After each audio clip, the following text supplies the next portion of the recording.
KoKo language learning, listening, and shadowing podcast.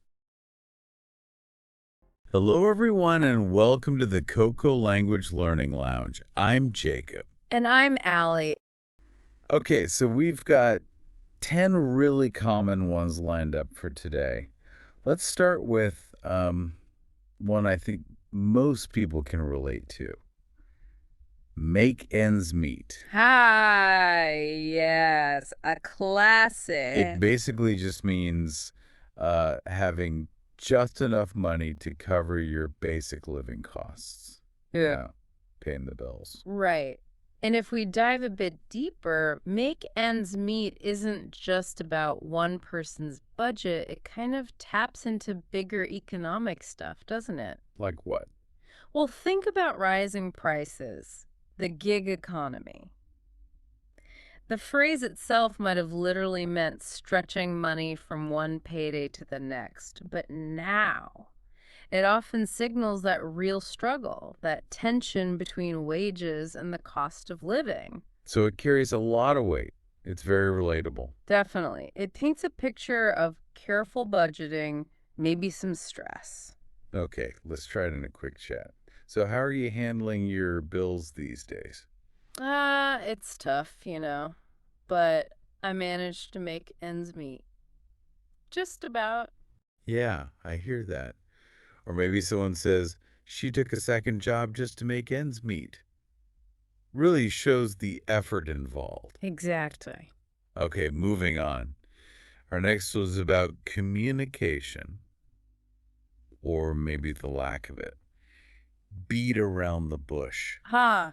Yes. Avoiding the main point. Right. It means you're not getting just straight to it, just sort of circling the topic. And this one makes you think about, how we talk to each other. Sometimes we want people to stop beating around the bush, right? We want clarity. Yeah, just spit it out. But people do it for reasons. Maybe nervousness, fear of upsetting someone, or sometimes maybe in really delicate situations, it's actually necessary. A kind of social navigation. That's a good point. So it's not always negative, but the idiom itself usually sounds a bit impatient. Usually, yeah. It always implies frustration. Okay, let's try it. Yeah. So why didn't you tell her directly what you thought? Well, I guess I was beating around the bush because I was nervous about her reaction. Perfectly clear. We do avoid uncomfortable stuff. Okay, speaking of uncomfortable, idiom number 3, add insult to injury. Ooh, yeah. That's when things are already bad and then something else happens to make it even worse. Like kicking someone when they're down. Kind of. It's that feeling of one bad thing piling onto another, often in a way that feels really unfair or like unnecessarily cruel. Does this one have a story behind it? It might actually go way back, maybe even to Roman times. The injury is the first bad thing, the wound. The insult is like extra humiliation on top of it. Wow. So it's not just two unrelated bad things. Often the second thing feels like it adds emotional pain to the practical problem. It's very visceral. Oof. Yeah, I think we've all felt that. Like you fail a test, and then to add insult to injury, your phone breaks on the same day. Oh, definitely. That's absolutely adding insult to injury. What a terrible day. Right, you could feel that extra sting. Okay, next up, let's talk about rules. By the book. Straightforward, this one. Yeah, it means following the rules exactly, strictly, no wiggle room. And this is super important in some areas, right? Like safety procedures, legal stuff. You have to go by the book. Absolutely. Think aviation, medicine. But there's a flip side. Sometimes doing things rigidly by the book can feel, too rigid. Maybe it stifles common sense or creativity when A situation needs a bit more flexibility. That's the tension, isn't it? When is it essential and when is it just being inflexible? Exactly. Context is everything. The phrase itself implies a kind of unwavering, maybe even stubborn adherence to the rules. Okay, dialogue time. Can we bend the rules just this once? Sorry, no, in this case, it has to be by the book. Got it. Clear enough. Okay, number 5 is quite intense. Cut to the quick. Yes. This one means to deeply, deeply hurt someone's feelings. It sounds physical. Is there a reason for that? There is. The quick is that really sensitive skin, like under your fingernails. Ouch. Right. So cut to the quick means hitting the most vulnerable, tender spot. It's a powerful metaphor for sharp emotional pain. So it's not just a minor upset, it's a deep wound. Precisely. It really highlights how much words can hurt sometimes. Okay, so why is he so upset after that conversation? Because her remark about his contribution really cut him to the quick. He felt it deeply. Yeah, you can feel the impact in the phrase itself.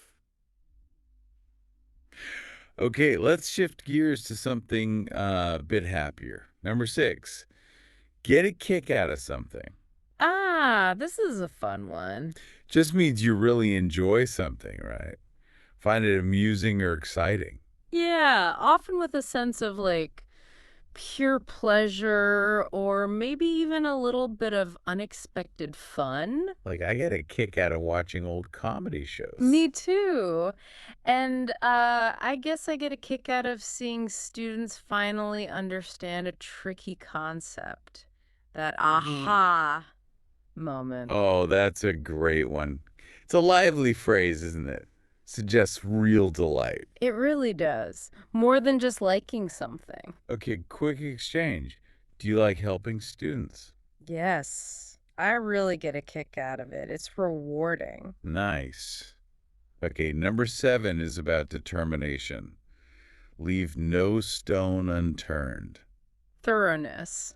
Exactly. Yeah. It means to try every single possibility, to search everywhere, to be incredibly thorough in trying to find something or solve something. And this really speaks to commitment, doesn't it? Problem solving, dedication, whatever it takes to reach the goal. The image is great, literally checking under every stone. We admire it in investigations, research, even just finding lost keys. It's about being exhaustive. So how did they solve that really complex mystery? Simple. They left no stone unturned, checked every single angle. Total dedication. Okay, number 8 brings us back to money, but the negative side, throw money down the drain. Yep. Wasting money. Pretty clear, this one. Spending money on something useless or a bad investment, gone, wasted. And the imagery is so strong, isn't it? Money literally vanishing down a drain. It instantly captures that feeling of regret or foolish spending, buyer's remorse. They've all been there. Got some gadget you thought you needed. And then it just sits there gathering dust. Total money down the drain. Exactly. So the machine you bought broke already. Yeah, unfortunately. Total money down the drain. Should known better. Live and learn. Okay, number 9, go Dutch. Splitting the bill. Right. When you go out, especially for a meal, and everyone pays for their own share. And this reflects, changing social norms. While the origin might be a bit debated, today it's mostly about fairness, independence. Especially with friends or on dates sometimes. Yeah, it's just practical. Takes the awkwardness out of who pays for what. It promotes a kind of equality in the situation. Makes sense. So who's paying the bill for dinner? Oh, let's just go Dutch. It's easier that way. Agreed. Okay, last one for today, number 10. Keep your eye on the ball. Focus. Classic advice. Stay focused on your goal. Don't get distracted. Comes from sports, right? Definitely. Baseball, tennis, you have to watch the ball constantly, but it applies everywhere. In work, in studying personal goals. Absolutely. And it raises that big question, doesn't it? How do we stay focused with so many distractions around us? This idiom is a constant reminder. Concentration is key. It's about perseverance, too. Don't lose sight of what you're aiming for. Exactly. Avoiding pitfalls, staying on track. It's timeless wisdom. So, how did you manage to succeed in that huge project?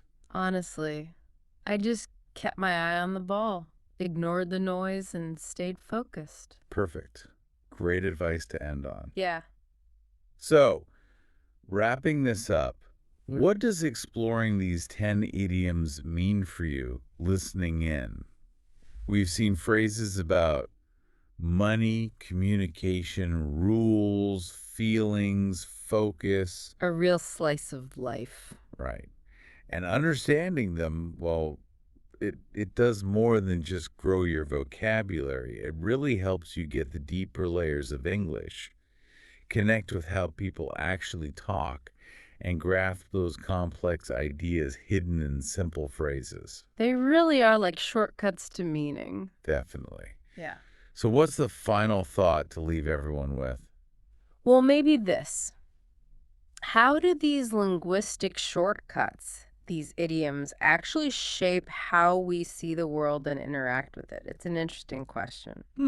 It is. So I'd encourage you, actively listen for these idioms. You'll hear them in movies and songs and conversations. Notice how common they are, and maybe think about idioms in your own first language. What do they reveal? That's a great challenge, comparing languages through their idioms. Exactly. They offer these little windows into shared human experiences across cultures. They're worth noticing. Fantastic. Well, thank you so much for joining us on this deep dive into English idioms. We really hope you picked up some useful insights. Yeah, hope it was helpful. Keep exploring, keep listening, and we'll catch you on the next deep dive.